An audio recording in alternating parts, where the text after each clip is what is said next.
بسم اللہ الرحمن الرحیم۔ السلام علیکم۔ آج ہم آپ کے ساتھ ایک بہت سنجیدہ مدعے پر گفتگو کے لیے حاضر ہوئے ہیں۔ ملالہ یوسفزئی صاحبہ نے ایک مشہور میگزین واگ میں اپنا انٹرویو دیا۔ اینکر پرسن کے سوال پر کہ آپ کی شادی کے بارے میں کیا خیالات ہیں، انہوں نے کچھ یوں جواب دیا کہ اگر دو لوگ آپس میں ایک ساتھ رہنا چاہتے ہیں تو ان کو نکاح نامے پر دستخط کرنے کی کیا ضرورت ہے،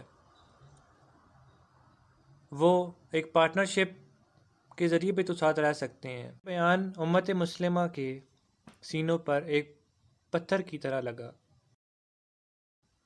مگر وہ شاید اپنی تاریخ، اپنے مذہب کی تاریخ، دین اسلام کی تاریخ سے ناواقف تھیں۔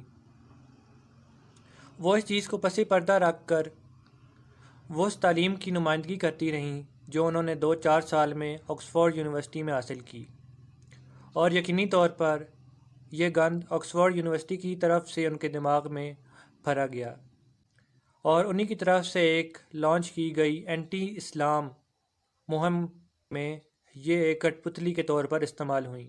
آپ شاید یہ بیان دینے سے پہلے یہ بھول گئیں یا شاید یہ انٹرویو دیتے وقت آپ لبرلزم کے اس دہانے پر کھڑی تھیں کہ آپ نے ان تمام چیزوں کو فراموش کر دیا۔ آپ کو یہ بیان دیتے ہوئے خیال نہیں آیا کہ آپ کے والدین نے بھی کل کو شادی کی تھی، تبھی آج آپ دنیا میں آئی ہیں۔ آپ اس یورپین کلچر کو پروموٹ کر رہی ہیں کہ جس میں کوئی بھی شخص کسی لڑکی کو ایک ٹیشو پیپر کی طرح استعمال کر کے اس کو زائل کر دے۔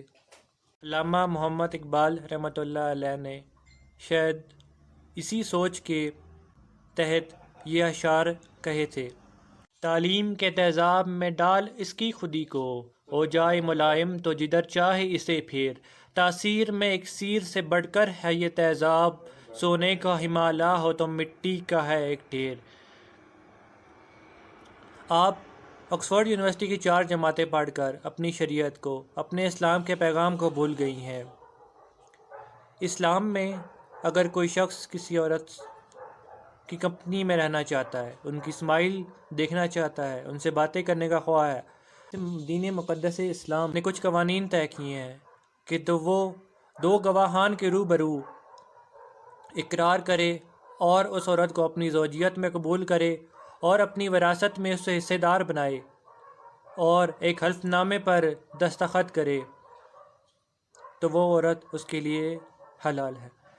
یوں تو آپ کسی غیر مرد کو ایک اسمائل بھی فارورڈ نہیں کر سکتے، تو آپ اس چیز کو پروموٹ کرنے کی کوشش کر رہی ہیں۔ آکسفورڈ کی تعلیم 4 جماعتیں آپ پڑھیں، اس کے بعد آپ اسلام کے خلاف بولنا شروع کر دیں۔ اس پر مجھے امیر المجاہدین بابا جی رحمۃ اللہ علیہ کے کچھ اشعار یاد آتے ہیں، تو میں نے آپ سے وہ شیئر کرتا ہوں۔ بدلے گا زمانہ لاکھ مگر قرآن نہیں بدلا جائے گا، اے قول محمد قول خدا فرمان نہیں بدلا جائے گا۔ ڈرو خدا سے ہوش کرو، کچھ مکر و ریا سے کام نہ لو، یا اسلام پہ چلنا سیکھو یا اسلام کا نام نہ لو۔ بس وہی انگریز لنڈے کے مفکر یتیم العلم لوگ مسلمانوں کی بیٹیوں کی طرف یہ غلیظ گھٹیا مہم جاری کر رہے ہیں۔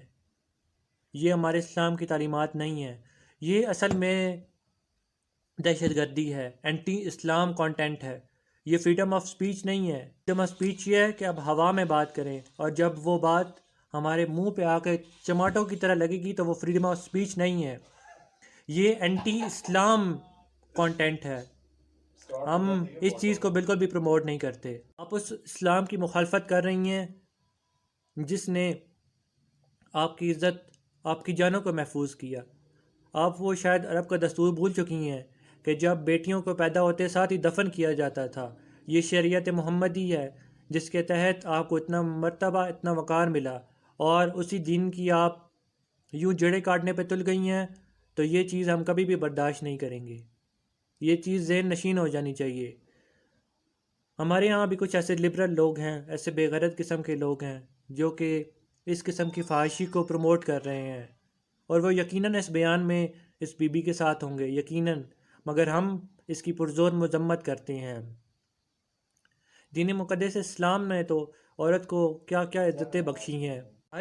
کا ایک اہم رکن ہے کہ صفا اور مروہ کی پہاڑیوں کے درمیان دوڑ لگائی جاتی ہے، دوڑا جاتا ہے، اور اس میں بھی عورتوں کو منع کیا گیا ہے، کیونکہ عورتوں کی جسم کی حیت کو اس طرح کی ہے تاکہ بے پردگی کا گمان نہ ہو، ان کو وہاں بھی دوڑ سے منع کیا گیا ہے۔ آپ اس دین کے خلاف جس نے آپ کو یہ تحفظ بخشا، اس کے خلاف آپ بغاوت کر رہے ہیں، اور ایسی بغاوت کی سرکوبی ہمیں بخوبی آتی ہے۔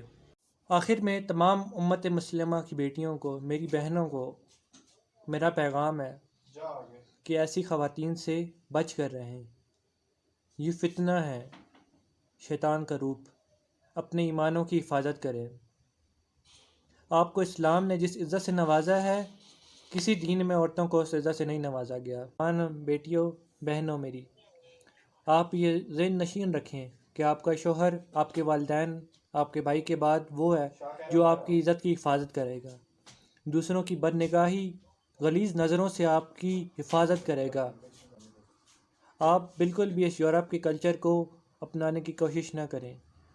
دین مقدس اسلام اتنا عظیم ہے کہ اس نے آپ کو اتنے حقوق عطا کیے ہیں، اور ایک بچی جب پیدا ہوتی ہے تو فرشتہ ایک نازل کیا جاتا ہے جو اس کے سر پہ ہاتھ رکھ کے کہتا ہے، بیٹی تو جا، میں تیری باپ کی اللہ کے حکم سے مدد کروں گا۔ اپنے والدین کا، سب کا بہت خیال رکھیے گا۔ جزاک اللہ خیرہ۔